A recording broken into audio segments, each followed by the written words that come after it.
Hi there, this is Nicole, Lee Health, Beauty and More. How are you doing today? I hope you're having a great day.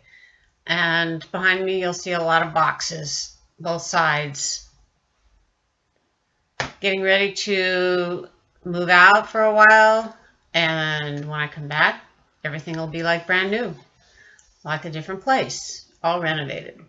Anyway, today's topic is a little about geoengineering, and I want to go over some things that mainly were written by Dane Wigington. As you know, a lot of people are beginning to wake up to the fact that something is wrong with our weather. And many people are finally realizing something is happening in our skies. You'll see a lot of different things when you look up, and a lot of people just look down because that's what their cell phones are in their hands, and they're walking around almost like in a mind control type of thing, and that's exactly what is happening. That's what the globalists are hoping would happen. So the weather geoengineers determine who gets what. If we get drought, some places get flooding. It's just all kinds of stuff being sprayed through the planes. They have the sprayers, and the contaminants that come out of them are toxic. And so is it too late to do anything? Is the question. We have to keep fighting, is what I think. The Earth's going to regenerate, even with all this poisons that are happening. It always seems to come back, but people are not necessarily going to be here. Those that do survive might have mutations in them, Morgellons. In fact, that a lot of people think that everybody has Morgellons, just like everybody has cancer cells. Doesn't mean you have cancer or that you have an active case of Morgellons, but it's probably in our systems anyway, even though we may not always know it. Most practitioners, doctors, don't really understand that. They misdiagnose because we're getting all this disinformation. The media has pushed all these models of satellite images that they explain in their own scientific form of practice, since that's the way they've been taught, and they don't know the difference between a cloud and a man-made chemtrail. A lot of damage has been done. A lot of the fish in the sea are gone. A lot of trees have died. Decimation of natural resources. Lots of planet damage has already been done. I think we really have to keep trying to find ways to mitigate this situation, because it's not normal, and it takes more than one person. It takes everybody to work together with the goal of making the population safer and helping legislators understand, education is really important, because they just do what they're told like puppets. At this point, the people that grew up in the millennial era, they think everything's normal the way the skies look. They don't know the difference because they've rewritten the history books.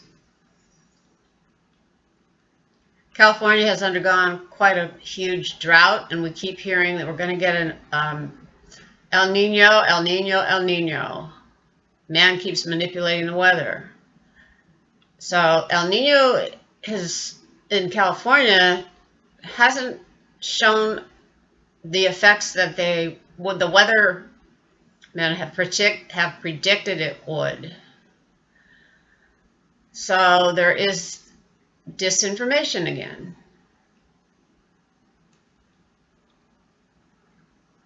I hope that everyone can come together and understand all that's going on, what the effects of HAARP, those are capital letters, HAARP,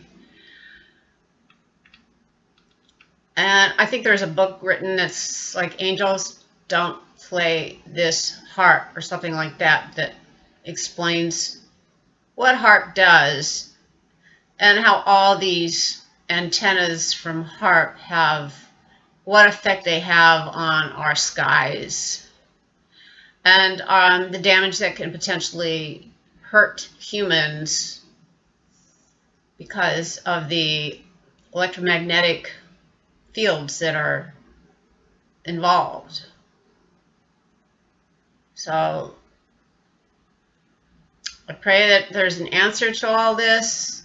I want to, I'll speak out as much as I can for people to come together and help, in some way to take action to educate people on what this aerosol spraying is and how toxic it is, and what, if they don't know anything about it, which a lot of them don't, they can be referred to a couple of films for the basics. What in the world are they spraying, and why in the world are they spraying? Those two films on YouTube have been around for quite some time. The animals are dying. What are they going to graze on if there's nothing to graze on? They're going to lose weight. They're going to be emaciated. Our water supplies have dwindled. What's going to happen when we run out of water? Man needs that to survive. And if the elites can control the weather, they can control the food. And if they can control the food, they can also control water supplies. So you might want to have a supply of extra water and food handy. Because the drought has reached such huge ramifications, it's gotten to the point where it's like almost out of control. Climate engineers really have California by the throat too.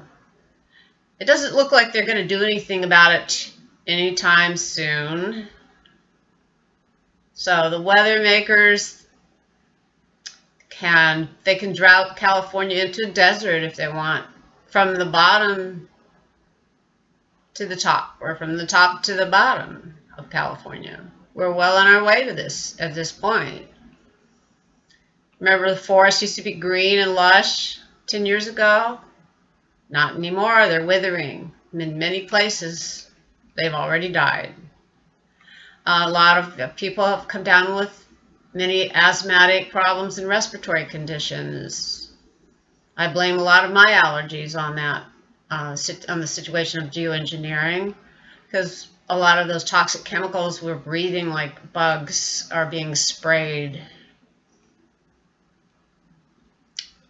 I hope that I've given you a perspective, a little bit of information to clarify what is geoengineering about and how you can help by educating others. And do your own research, and I hope this helps you, and I would love to hear you subscribe. I love that I'm getting more and more subscribers. Thank you so much. This is Nicole Lee, and I pass it on to you to be the next one to pay it forward in some way, and have a great day. Thank you. Bye-bye now.